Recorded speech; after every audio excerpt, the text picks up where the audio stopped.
증빙 없이 쓴 돈들은 전부 대표님의 빚, 즉 가지급금으로 확정되어 이자가 붙기 시작하고 업무와 무관하게 쓴 법인카드 내역은 비용으로 인정받지 못해 법인세 및 소득세 폭탄으로 돌아옵니다.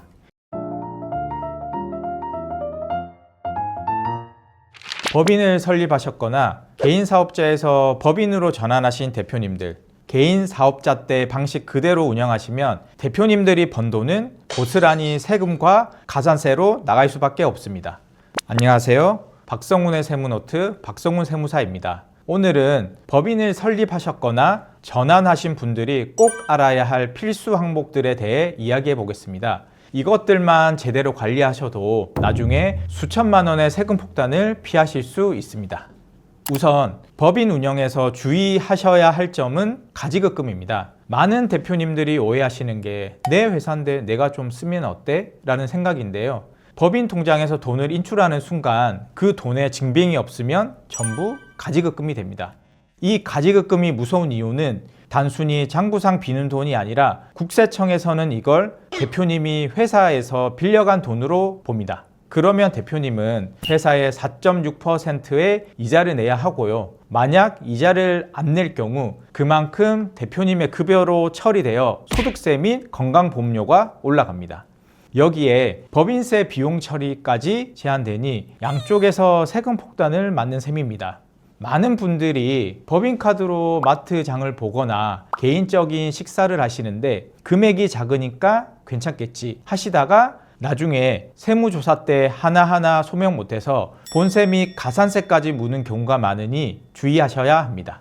대표님 돈은 급여와 배당으로만 정당하게 가져가시고 그 외의 돈은 철저하게 업무용으로만 쓰셔야 합니다.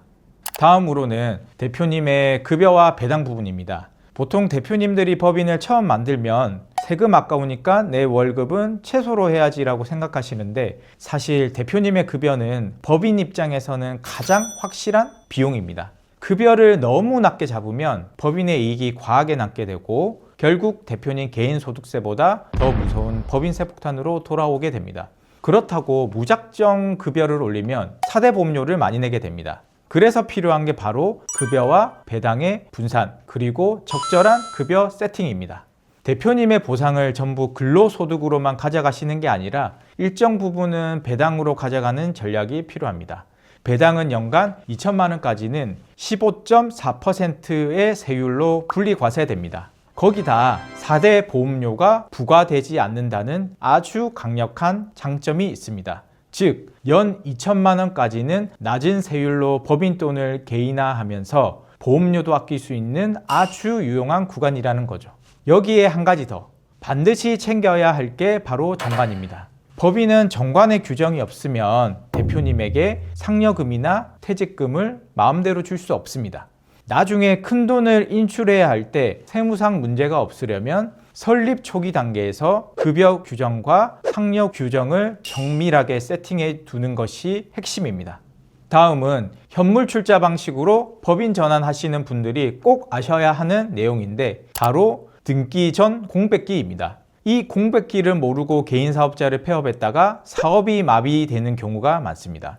현물 출자로 법인 전환 시에는 사업자 등록증은 발급되지만 법원의 허가 문제로 등기부 등본이 보통 2에서 3개월 뒤에 나옵니다. 이 법원의 허가를 기다리는 기간이 등기 전 공백기입니다. 여기서 대표님들이 사업자 등록증이랑 법인 등기부 등본을 헷갈려 하시는데 사업자 등록증은 이 번호로 세금을 내고 장사를 하겠다라고 신고한 영업허가증이라는 개념이고 법인 등기부 등본은 법인이 탄생했음을 증명하는 서류입니다.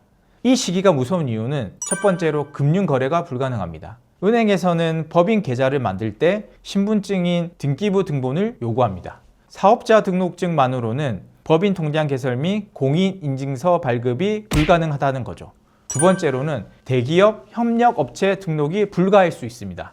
대기업에 납품할 때는 협력사로 등록을 해야 하는데 이때도 등기번호가 필수입니다. 이 번호가 없으면 납품이나 거래 자체가 중단될 수도 있는 거죠. 즉, 신분증 없이 할 수 없는 것들은 대부분 못한다고 생각하시면 됩니다. 이걸 모르고 개인 사업자를 미리 폐업해 버리면 매출은 일으켜야 하는데 돈 받을 통장은 없고 전자세금 계산서도 못 발행하는 기가 막힌 상황이 벌어질 수도 있습니다. 이 공백기를 어떻게 안전하게 메울 것인지 폐업일과 법인 전환 기준일을 정밀하게 맞추는 설계가 설립 단계에서 반드시 선행되어야 합니다. 마지막으로 꼭 알아야 할 점은 법인 운영 시의 주요 세무 일정입니다.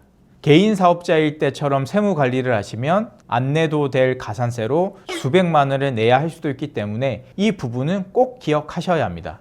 주요 세무 일정 첫 번째는 매월 10일 원천세 신고 및 지급명세서입니다. 대표님 급여나 직원 월급에서 뗀 세금을 신고하는 날입니다. 여기서 많이 놓치시는 게 바로 지급명세서입니다. 국세청에 누구에게 얼마를 줬다라고 보고하는 서류인데 이걸 제때 제출하지 않으면 지급금액의 0.25%에서 최대 1%까지 가산세가 붙습니다. 돈 줬으면 됐지라고 생각하시다간 서류 한 장 때문에 가산세를 내야 할 수도 있습니다. 두 번째는 분기별 부가세 예정신고입니다. 개인은 1년에 2번 신고를 하지만 법에서 정하는 소규모 법인을 제외한 법인은 4월, 7월, 10월, 1월 이렇게 분기별로 신고를 해야 합니다. 특히 법인은 개인과 달리 예정신고가 의무입니다. 이 시기를 놓치면 무신고 가산세가 붙는 것은 물론이고 국세청 전산에 기록이 남습니다. 세 번째는 3월 법인세 신고입니다. 법인의 한 해 농사를 마무리하는 가장 중요한 시기인데요. 이때 장부 작성이 제대로 안 되어 있으면 아까 말씀드린 가지급금이나 비용 처리 문제가 한꺼번에 터져 나올 수 있습니다. 증빙 없이 쓴 돈들은 전부 대표님의 빚, 즉 가지급금으로 확정되어 이자가 붙기 시작하고 업무와 무관하게 쓴 법인카드 내역은 비용으로 인정받지 못해 법인세 및 소득세 폭탄으로 돌아옵니다. 더 무서운 건 이 재무제표가 대외적인 신분증이 된다는 겁니다. 3월에 신고된 장부를 바탕으로 은행은 대출 연장 여부를 결정하고 신용평가사는 우리 회사에 등급을 매깁니다. 장부가 엉망이라 세금을 과하게 맞거나 이익이 제대로 반영되지 않으면 당장 필요한 자금 조달에 차질이 생기고 이자율까지 올라가는 연쇄 폭탄을 맞을 수 있습니다. 그래서 3월에 급하게 서류를 챙기는 게 아니라 미리미리 세무사와 소통하며 가결산해보는 것을 추천드립니다. 이런 사고를 막기 위해 반드시 지켜야 할 게 바로 법인 카드 관리입니다. 법인 설립 초기에 개인 카드를 섞어 쓰시다가 나중에 부가세 공제 받으려고 하면 반려되는 경우가 종종 있습니다.